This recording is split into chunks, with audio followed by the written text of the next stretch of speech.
Hello, Millennials! If you haven't started estate planning, now is the perfect time. Here are some tips for how Millennials should approach estate planning. A comprehensive estate plan has three basic elements: a will, a healthcare directive, and a power of attorney. Even if you don't have a lot of money, a will is helpful for loved ones you leave behind, especially if you're married or have a significant other, children, or pets, because you can provide for their care in your will.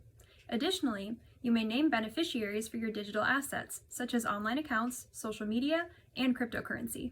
A healthcare directive allows you to name an agent for your healthcare if you are incapacitated and can't make medical decisions. You can also make decisions about what life-prolonging measures you want if you have a terminal condition or are in a permanent vegetative state. A power of attorney allows you to name an agent to pay your bills and handle your financial life if you are incapacitated and can't manage your affairs. How do you start estate planning? FindLaw's DIY estate planning forms are state-specific and created by attorneys who have researched the law in your state.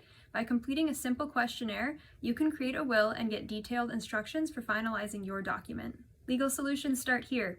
Get started today at FindLaw.com and be sure to subscribe and visit the links in the description to learn more.